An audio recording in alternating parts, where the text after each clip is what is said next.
banker in London sends the latest stock info to his colleagues in Hong Kong in less than a second. With a single click, a customer in New York orders electronics made in Beijing, transported across the ocean within days by cargo plane or container ship. The speed and volume at which goods and information move across the world today is unprecedented in history. But global exchange itself is older than we think, reaching back over 2,000 years along a 5,000-mile stretch known as the Silk Road. The Silk Road wasn't actually a single road, but a network of multiple routes that gradually emerged over centuries, connecting to various settlements and to each other, thread by thread. The first agricultural civilizations were isolated places in fertile river valleys, their travel impeded by surrounding geography and fear of the unknown. But as they grew, they found that the arid deserts and steppes on their borders were inhabited not by the demons of folklore, but nomadic tribes on horseback. The Scythians, who ranged from Hungary to Mongolia, had come in contact with the civilizations of Greece, Egypt, India, and China. These encounters were often less than peaceful. But even through raids and warfare, as well as trade and protection of traveling merchants in exchange for tariffs, the nomads began to spread goods, ideas, and technologies between cultures with no direct contact. One of the most important strands of this growing web was the Persian Royal Road, completed by Darius I in the 5th century BCE. Stretching nearly 2,000 miles from the Tigris River to the Aegean Sea, its regular relay points allowed goods and messages to travel in nearly 1/10 the time it would take a single traveler. With Alexander the Great's conquest of Persia and expansion into Central Asia through capturing cities like Samarkand and establishing new ones like Alexandria as Shat, the network of Greek, Egyptian, Persian, and Indian culture and trade extended farther east than ever before, laying the foundations for a bridge between China and the West. This was realized in the 2nd century BCE when an ambassador named Shang Qian, sent to negotiate with nomads in the West, returned to the Han Emperor with tales of sophisticated civilizations, prosperous trade, and exotic goods beyond the western borders.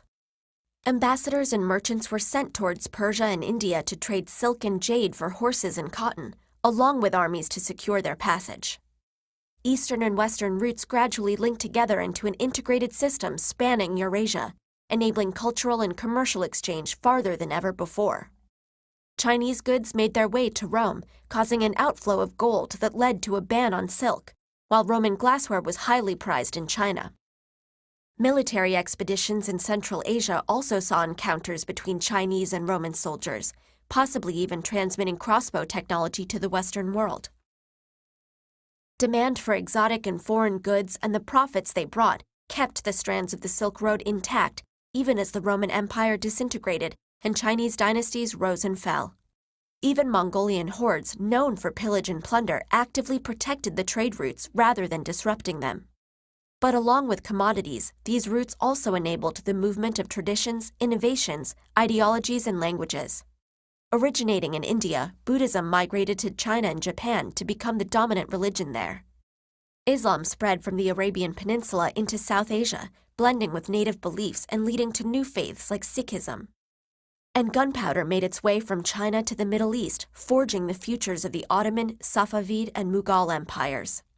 In a way, the Silk Road's success led to its own demise as new maritime technologies like the magnetic compass found their way to Europe, making long land routes obsolete.